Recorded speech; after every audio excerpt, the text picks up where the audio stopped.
Je suis allé à mon interview pour visa visiteur, mais malheureusement, mon visa a été refusé. J'ai reçu un document de section 214B qui stipulait que je n'avais pas répondu aux critères. Général, j'ai lu ce document, je n'arrive pas à comprendre. Je ne sais pas exactement ce qu'on m'a reproché.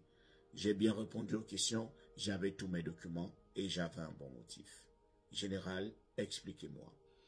Je suis le général Alligator, créateur de la mentalité Alligator depuis les États-Unis et je suis aussi consultant, sinon coach en visa américain. Je ne fais que des coachings. Alors, aujourd'hui, nous allons parler de la section 214B. Cette fameuse section, ce fameux document qu'on vous remet lorsqu'on vous refuse le visa. Je sais que beaucoup l'ont déjà reçu et beaucoup l'ont reçu avec amertume.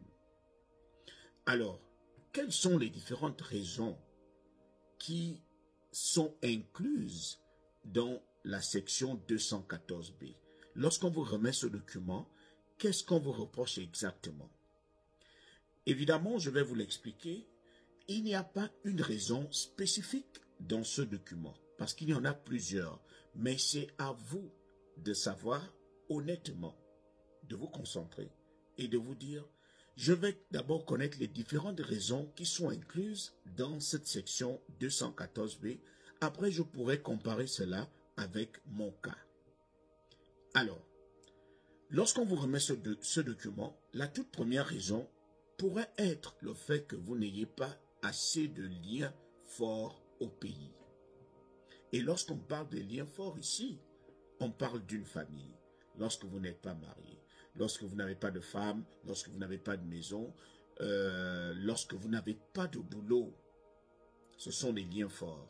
Le boulot pourrait faire en sorte que tu reviennes chez toi dans ton pays. La famille pourrait faire en sorte que tu reviennes.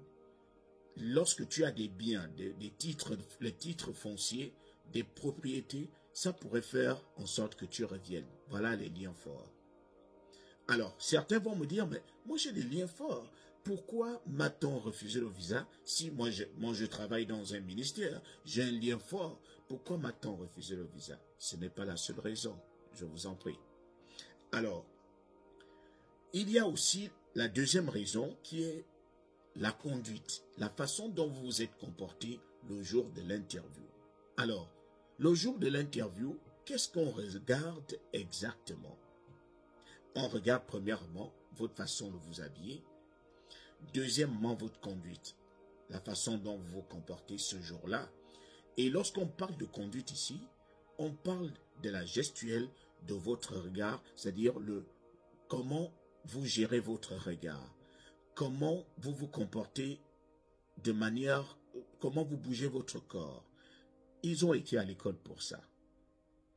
Alors, il y a la façon dont vous répondez aux questions. Ils veulent surtout savoir que vous pouvez être honnête dans vos réponses. Il y a votre réaction, la façon dont vous réagissez. Parce qu'il arrive que beaucoup de personnes s'emportent ou bien beaucoup de personnes laissent dégager leur nervosité. Elles ont du mal à se contrôler. Elles tremblent. Elles ont peur. Il y a aussi l'hésitation dans les réponses. Lorsque vous hésitez trop dans les réponses, surtout lorsqu'il s'agit des questions qui concernent le document que vous avez rempli en ligne, le formulaire que vous avez rempli en ligne, on se dit que les réponses que vous avez mises là-bas sont les réponses qui devraient sortir de manière naturelle, sans que vous n'ayez à trop réfléchir. Alors, qu'est-ce qui arrive encore? L'autre partie, c'est une partie que j'ai trouvée très intéressante. Fit Overstay. En immigration, on appelle ça Fit Overstay Profiles. Qu'est-ce que ça veut dire? Ce sont les différents portraits robots qu'il y a déjà, qu'ils ont dans les ambassades. C'est-à-dire, beaucoup d'entre nous, lorsque nous allons dans les ambassades, qu'est-ce qu'on fait? On prend directement l'histoire de quelqu'un, on prend les réponses de quelqu'un parce la personne a certainement raconté son histoire sur YouTube, sur TikTok, sur Facebook. Et on a directement pris ces réponses, on les a mises dans notre dossier sans pourtant se rassurer que ces réponses cadrent avec notre réalité. Alors, qu'est-ce que eux ils appellent Fit Overstayed Profiles? Ce sont des personnes qui sont passées dans les ambassades bien avant vous et qui ont pratiquement donné les mêmes réponses que vous donnez aujourd'hui. Et ces personnes ne sont plus jamais rentrées chez elles, ne sont plus jamais revenues au pays. Donc, à l'ambassade, ils ont déjà ces profils, ils ont déjà ces portraits robots. Lorsque toi tu arrives, ils regardent la façon dont tu vas répondre aux questions.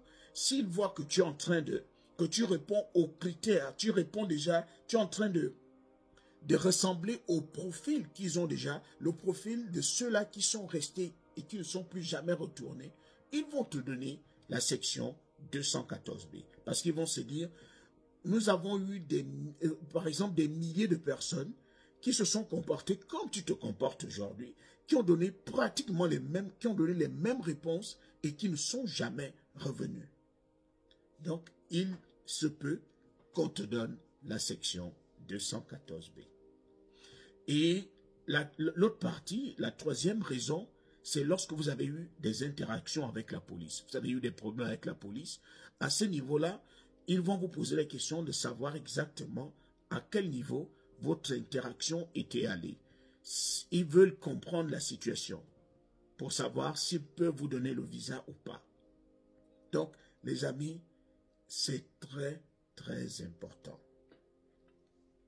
Et l'autre partie, ce sont les multiples longs séjours que vous avez eu à faire. Parce que je rappelle ici que toutes les personnes qui ont déjà eu des visas dans le passé ou qui ont eu des visas dans d'autres pays, ils se disent toujours, de toute façon je suis à l'abri, mon passeport il est rempli de visas, j'ai l'habitude d'aller même aux États-Unis, je reviens, mais ils vont regarder quelque chose.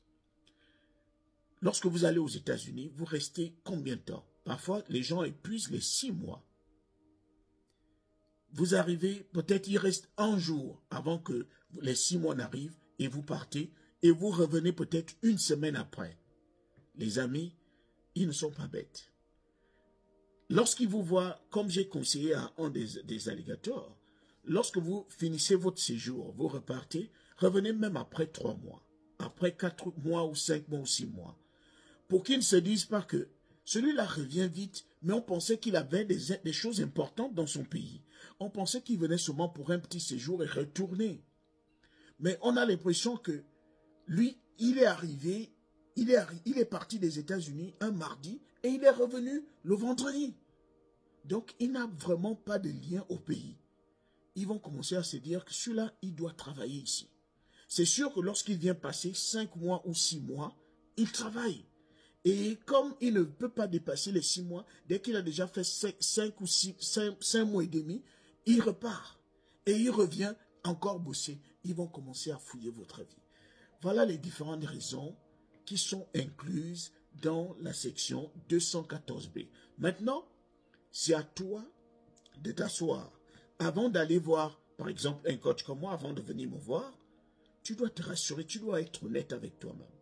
Quelles sont les questions qu'on t'a posées à l'ambassade? Parce que ça, c'est comme ça que je vais réagir avec toi. Si tu viens me dire de t'aider, je vais dire quelles sont les questions qu'on t'a posées à l'ambassade. Juste parce que j'ai envie de connaître l'intention qui était derrière ces questions et comment tu as répondu à ces questions. Ne viens pas me dire que tu as bien répondu aux questions alors que tu ne me donnes pas la réponse que tu as donnée à l'ambassade. Je dois savoir. Maintenant, c'est à partir de là qu'on va se dire, bon, voilà, tu as fait ça, tu as fait ça, tu as fait ça, ça n'a pas marché, on va essayer de faire ça. Donc les amis, je sais que beaucoup de personnes attendaient cette vidéo, essayez de la partager au maximum, likez si elle vous plaît, et surtout, laissez vos commentaires, j'aime bien vos commentaires.